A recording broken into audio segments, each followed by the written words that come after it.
title of our talk today was the vast marketing wasteland, kind of poking fun at ourselves, because we know there's a little bit of a language divide and a cultural divide sometimes between manufacturing folks and engineering folks and the highly creative marketing folks. So we're trying to close that gap a little bit today and talk about how we work very effectively with folks like yourselves or the folks you're representing today. We also do work with professional services firms, so if there's some of those folks in the room as well, we do help you out as well. But we're really here to talk about how we can help other engineering and marketing and construction and manufacturing firms really embrace digital marketing. So we're inbound and digital. We're based in Ann Arbor, Michigan. Go Blue. There's 10 of us, and we all have different specialties. My name is Donna Campbell. I'm the content strategist, which is just kind of a fancy way of saying they said content a lot in there. So I'm the head writer, and I help build the content strategies and actually create the content for your website, your email marketing, your pay-per-click campaigns, your videos, all of those things, writing storyboards for the video. So that's my role. I'll let Greg Lefevre introduce himself real quick. My name is Greg Lefevre, and I'm one of the visual designers that's on the team. So when I work with clients and when we brainstorm, our job is to make sure that you guys are being well represented and with high quality materials, high quality imagery, and a brand that you guys are really proud of, and making sure we're putting that out there in a uniform fashion. But also we're in the digital space, we want to have good user experiences. So we want people to be able to find the information they're looking for on your website, get to it quickly, and to kind of get it in their hands so they can do what they want with it. And that's kind of falls in the domain of visual design. And of course we have with us too, Megan. Hi, Megan Sherwood. I'm the Director of Client Services at the Whole Brain Group. So when it comes to running the business side, I'm in charge of making sure that we have processes in place to deliver on all of our projects. So they want to do some crazy brainstorming thing, I make sure that we have a process in place that we can repeat that over and over again for our clients. On the client side, I'm also an account manager, so I will be the advocate for a client, I'll lead a project, and I have the team, we all work together to make sure our clients are happy. All marketing is important, and we'll get into the different types of marketing in a minute, but digital marketing is specifically important right now because it actually maps to the way your buyers are buying from you in the manufacturing B2B sector. People are doing much research online. They're trying to solve their own problems. They're trying to DIY their solutions by Googling and looking things up online. So your job as a thought leader manufacturer is to provide educational, relevant content to the people out there researching the problems for which you provide solutions. You want to be there when they're looking. It's also to help your customers make decisions. A lot of times your customers are avoiding your sales team entirely by trying to do their own online research and make decisions online and compare vendors by looking at websites. So you need to show up there and help your customers not only get educated about things, but also help them make decisions by providing, again, more content. It's also really important for lead generation, for capturing new leads and nurturing those new leads. But it's also important for your existing customers to delight them with online surveys, opportunities for them to talk back to you and feedback to you about how you are doing.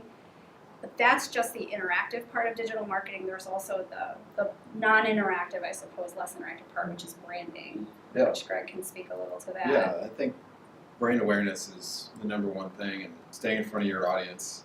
So digital marketing keeps you guys front of mind, and you can think of it like a photo exposure. The longer you let that photo be exposed to light, the clearer the images. And it's the same way in your customer's mind. If they keep seeing you in many different places and the message they're getting is consistent, they'll have a really strong imprint. They'll have a really clear image of who you guys are.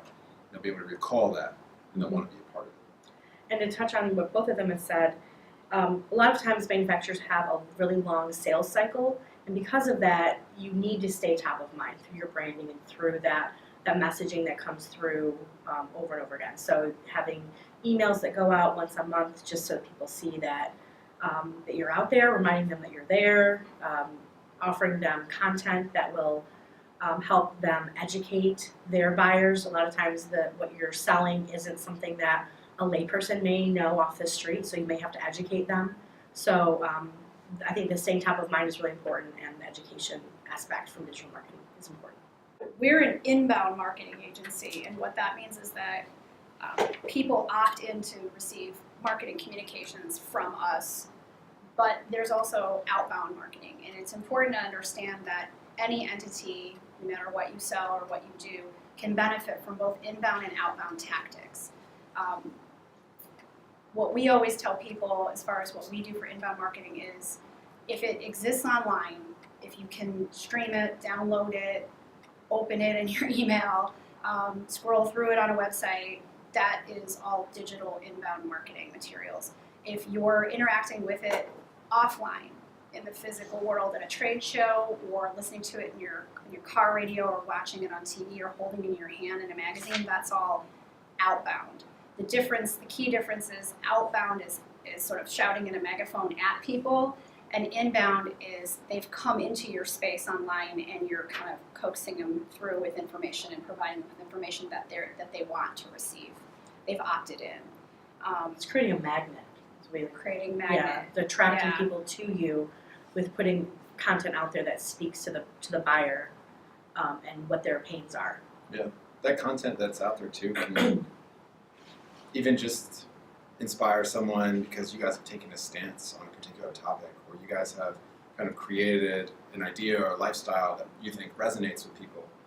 Because it resonates with you guys want to share it, you're sharing it through all these methods, and it'll have people gravitate towards it. They just want to be a part of it, and that's from the creative branding style, let alone the information that they're getting about your products and services.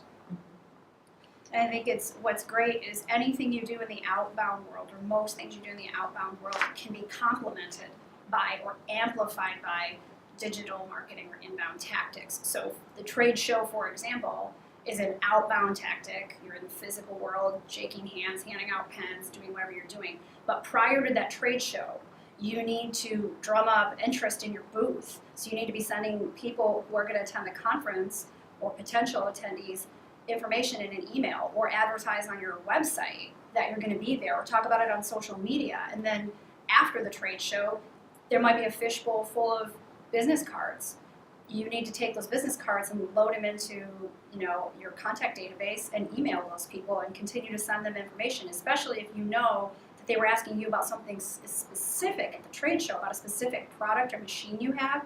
You can send them a blog post about that, or a piece of content. I think the first sign that I've heard repeatedly is that what they've been doing for sales is just not working anymore. Typically they have long history of referrals as their main source of getting new leads. And with this day and age, Donna hit on it earlier, that people go online to do their research. They don't necessarily always go through another person. And so having that presence online is super important. So I think once you get that point where you're maybe flatlining a little bit, or you're just not growing as fast as you want, that's when you want to start investing in digital marketing. Yeah, I think just to continue Megan's thought is that there's sort of elements that need to be present for the person who's ready for digital marketing or any kind of marketing. One is that they have a business problem that marketing can solve, such as a sales problem. Two is that they're actually ready for the growth, because if marketing brings in the leads, you've got to be ready to grow operationally and sales-wise, just as a whole organization, to keep up with that, to keep pace with that. And I also think that there's an issue with having the time and the resources and the money, so you have to be able to afford it, and you have to be able to throw people at it. And we'll get into the people a little later on, but if you can afford either a retainer to retain an agency, that's great. If you just want a one-off project, if you can afford the project, that's great. So you have to be able to have a budget for it, dedicate budget to it, as well as dedicate people to it. There should be a point of contact or a project champion who will attend the meetings, make the decisions, hold the agency accountable. It's ideally not the owner, founder, or CEO. It often is, but it's ideally not, and we can get into that later. But having a dedicated person who has the bandwidth to have the relationship. It's not like you just pay the agency and they go away and they do the work. There has to be somebody in those meetings on your side representing your best interests as well. The one that we hear over and over and over again is recruiting. Companies are having problems hiring and keeping people on staff, and you're just finding the people out there to do the work. And you'd be surprised to hear that marketing actually can directly impact your recruiting. You want to have a good presence online. You want to show your culture and who you are as a company. Show that you have other benefits too. So what are the perks that they would get from working at your company?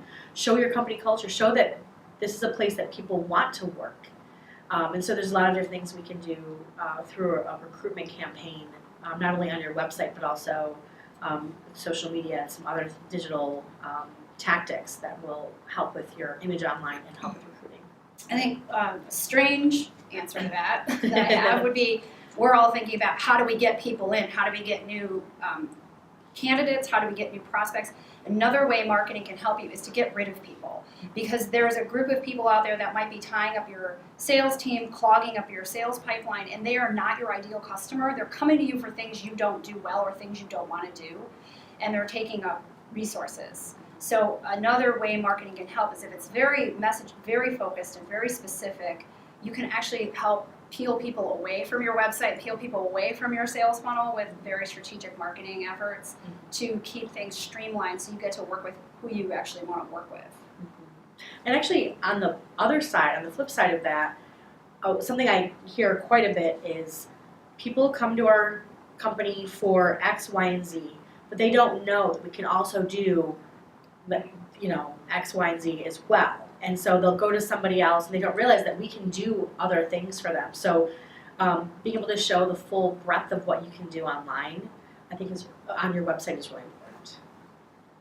So there's two ways you can get things done. You can either use in-house resources, and that's for anything, your IT, your HR stuff, but by and large, you need external help, especially when it comes to specialty items. So the Whole Brain Group has 10 or 11 different types of digital marketing specialists. Greg does user experience and visual design, and Megan does heavy work in the inbound specialist area, so running your marketing automation software, and I do content work, so that's actually doing the writing the things and working with Greg to get things designed, and whether that's a website or an ebook. So there's all different people. And what tends to happen is, at least we've seen this quite a bit, is the phenomenon of the unicorn. So a manufacturing company hires a young, hungry person to come in and be their marketing department. And that person can know, maybe that person usually has a sweet spot. Like they know a lot about something, whatever it is, social media, for example. And they're really good at social media. But they have a little bit of a blind spot with maybe running an marketing automation tool, or they don't know how to do design work. They don't know any design software. They're not a gifted designer. So they have some gaps, some skill gaps. And so there's an expectation often when someone says, I'm a marketing person, I'll do your marketing, that they get hired and they're to do everything and they know everything, and that they have the time as one person to stay on top of all the trends and all of the changes that go on constantly in digital marketing technologies, processes, and tools. It's just not possible. So we talk about how you can definitely, you asked, can we give some tactics to an internal person? Yes. Whatever they do well, play to those strengths. But the ideal situation is that their talent is augmented with other people outside of your organization that can help them with the things they can't do alone, or they don't know how to do. Especially if you're going to take on a big marketing project like a website, one person cannot do your website for you by themselves. So, And it also depends on where you are with your marketing. Are you starting out from scratch and you've got nothing? Because a team like Whole Brain Group, other agencies probably work very similarly, where we can scale up and down depending on where the need is greatest. So if you're just starting out with marketing, maybe you've never done much of it before, you might have our entire team doing everything for you, from strategy to design to writing to implementing emails and things like that. But over time, we do expect that you will maybe take some of those things in-house as well, and then after a few years, maybe you're ready to hire another person, and then the team kind of shifts, and we can help where your need is greatest. So it just gives your company some freedom to not hire 7 people and pay for all those salaries up front. and then still get some really great marketing from a team of people who have years of experience in these different areas. Yeah, and a process. And a Clear process that's that we like, can run ourselves through and run our clients through. just like we've been talking about how when most people go online to buy from you, you do similar things. You're going to want to go online, look at reviews, see what people are talking about. Do some searches for what you do and see if there's maybe a marketing agency that specializes in it. That a lot of times agencies will pick certain verticals that they like to focus on and get really good at those verticals. So Or that someone says, we're really good at this, and then we're really great with websites, and you go to their website and it's a terrible experience. So they have to walk the walk and talk the talk, and you can tell by looking at their stuff. Right. So vetting their own marketing about themselves. Yeah. See how they market themselves. honestly, it really depends on your budget, what you can afford. I mean, if I were, Donna had said earlier, if you're going to pick one, I would probably go with the digital agency first.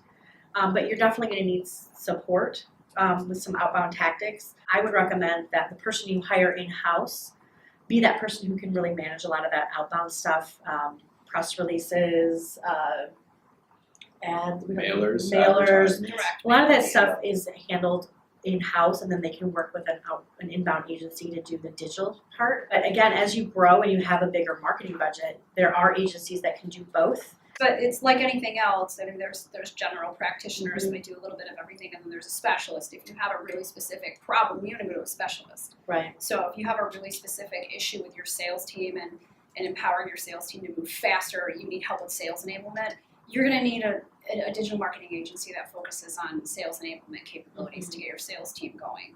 If that's important to you, going to more of a general agency, they might not have a solid focus on that. Right. So that's one thing. The other thing I think it's really important for you when you're shopping around our cultural or personality fit. Yeah. We always go in and meet them or have them come meet us and hang out, because this is a partnership, and you have to like these people. You might like them in the sales pitch, but you need to meet the whole team. You need to see who you're actually going to be working with Right. and what they're like, how do they treat each other, etc. If this is an ongoing retainer engagement, it's a long dance. So you want to have a good partner for that. The other thing is flexibility. Megan talked about this earlier. We'll do as much or as little. So we sometimes say, like, do you need hands or brains or both? So if you have a very senior person in the marketing seat in your company, they might just need hands. Like, they're the brains and they're directing everything, and we can be hands. Or if you have a more less seasoned person and they need strategy help and doing, they might need hands and brains. Right. So you should look for somebody that is willing to customize the work to fit what you actually need to get done. Yeah. And ask them for case studies, ask them for references, Yeah. Ask them to back up. If they say they get results, ask them to show you what they mean. And I would say one thing to be a warning sign that things are not so great with an agency is if during the sales process they are able to tell you exactly what they're going to do for you before you sign the contract. If they give you a contract that says we will write 4 blogs and we will do 2 content offers a quarter and we will do 10 social posts a week, if they tell you that from the start, run, because they're just giving you a cookie cutter approach. This has nothing to do with your specific goals as a company, who you're trying to sell to, and maybe where your gaps are. Maybe you don't have a problem with SEO or organic, and there's certain tactics that are good for that problem, and there's other tactics that are good for other problems.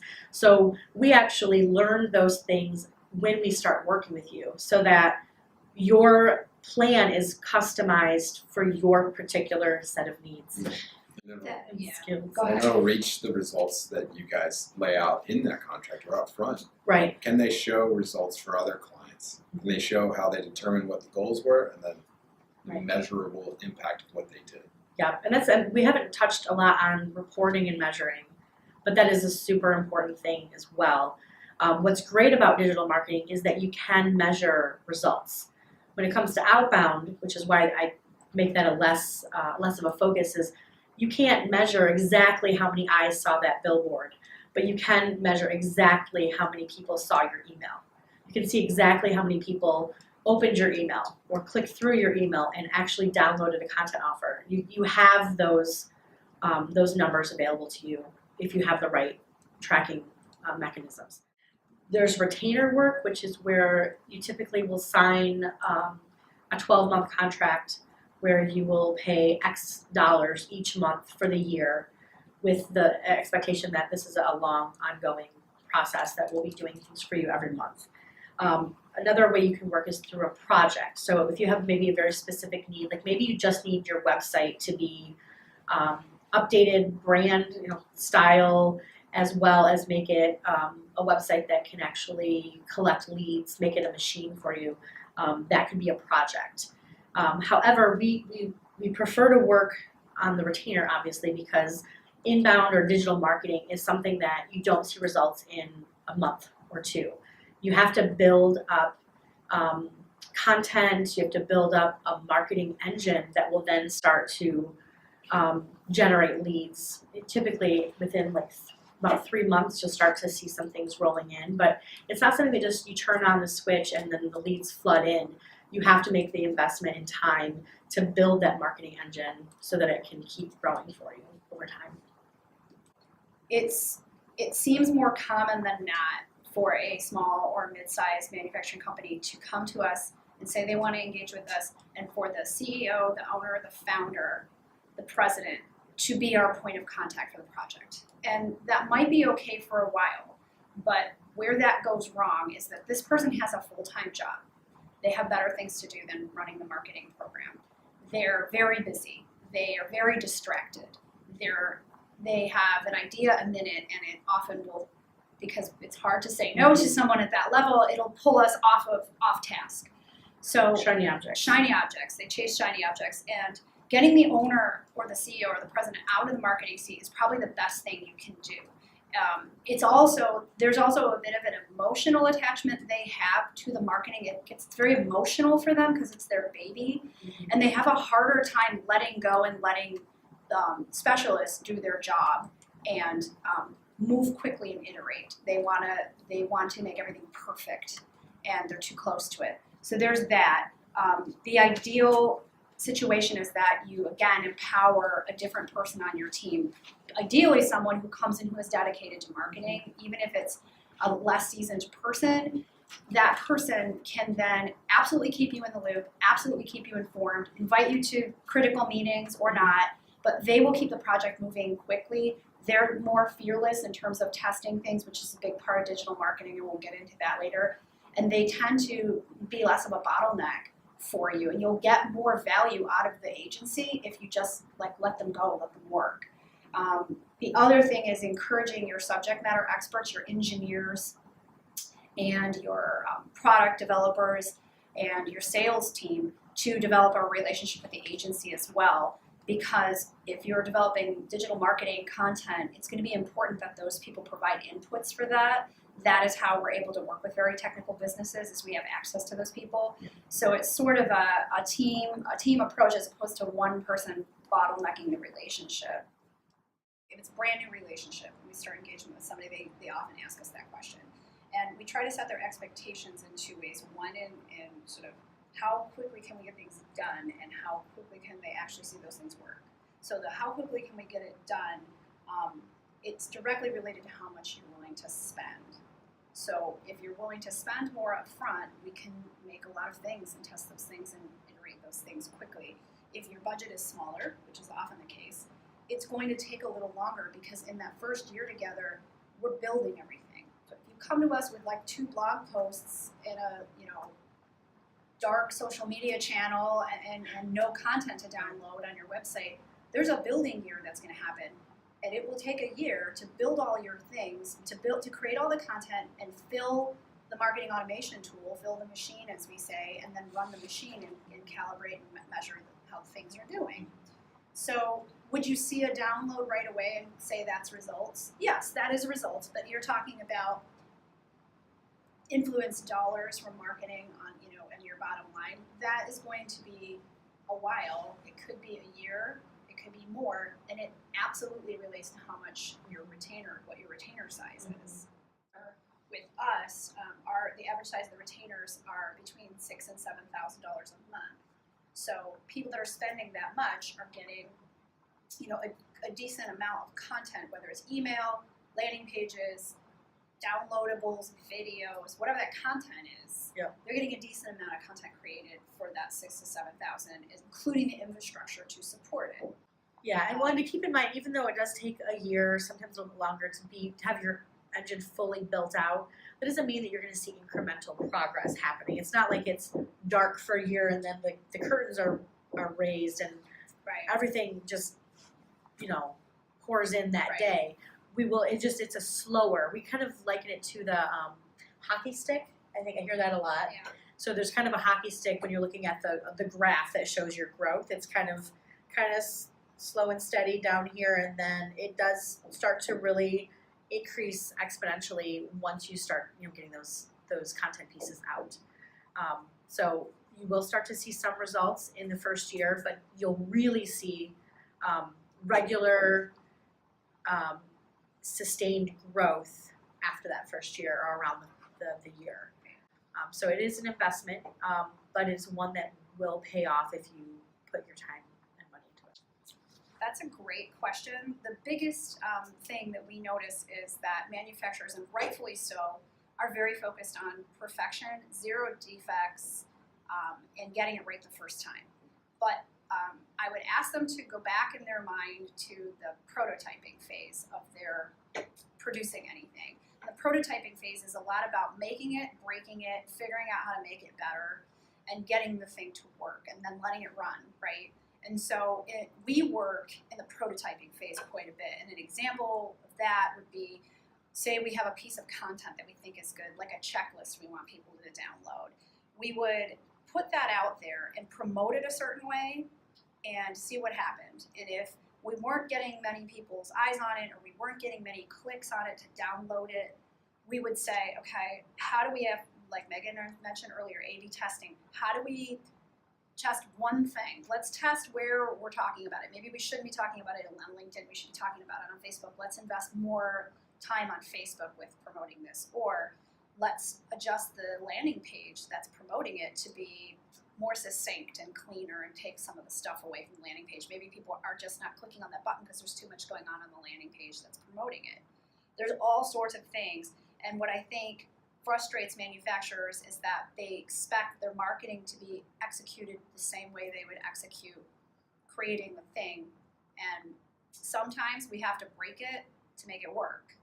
Same thing with websites. We have to launch the website and see how people interact with it and see where they're clicking, what pages are they going to. We have all kinds of strategic thought put into why the pages look the way they are and how many pages you have and what your navigation menu at the top of your website looks like.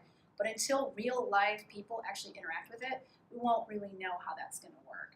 And so if we could just, close the gap between the expectation that this website is perfect, it's going to do exactly what I want it to do, and I never have to touch it again for another 10 years, that we have to sort of blow that idea up and understand that it's sort of always in prototype and that it's working for you, it's doing things, it's doing what it's supposed to do, but we're always refining it to make it work better. So it's experimental is one part that I wish manufacturers understood about it, and that's a big gap. And the other is about creativity. So manufacturers are very innovative and very creative people, but marketing even more so. And I think like with someone like Greg, who is on the creative team as our visual designer, I think sometimes it's probably you'll get a better output in the end creatively if the manufacturer understands that you need to be able to experiment with some things and try some new things. Yeah. Right? Absolutely. I think being able to have some ideas and then make multiple options of ideas that could go out that day and discuss with the product owner and the manufacturer, this is the merit of this design, this look and its feel, this is the merit of that design, its look and its feel, and even being able to, when we get into emails or certain pages, test either one. Start getting some feedback and then refining and tweaking as we go, because we're fortunate that we're in this digital space and we can make these real-time updates. Yeah. It's the thing we talk about all day is not being afraid to test things, to put a couple things out there and let them compete, and to understand that if you measure and calibrate, you'll get to the sweet spot, you'll get the piece of content or the website or whatever it is to work. You just have to be able to be brave, go forward, test. Yeah, and that we're not guessing. We do have data. There is data behind the decisions, but you won't know until real people interact with it and we get that data back, what you need to be doing. Yep. Great.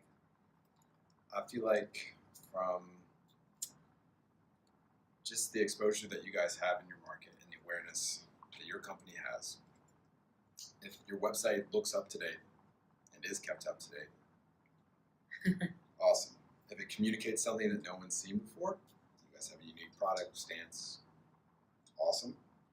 And if it shows real people working on real work, this is kind of the employer branding side of it. If they can see a little bit into the inner workings of your company, then you go to the top of the pile for recruits, you go to the top of the pile for prospective partners, and you go to the top of the pile for leads. They know who you are and they're confident, so they'll want to work with you. Definitely, and I think I would leave you with how important it is for your sales and marketing teams to work together. That they will, that everybody understands and agrees on what your ideal lead looks like, and that there's also agreement on how that lead will be handled, both on the marketing side, but also what happens when it gets passed off to sales, and everyone has that same agreement. I think that's the most important thing. Any last things you'd like to add? No, that was it. Stay classic, San Stay Diego. classy. There you go. And then you guys gotta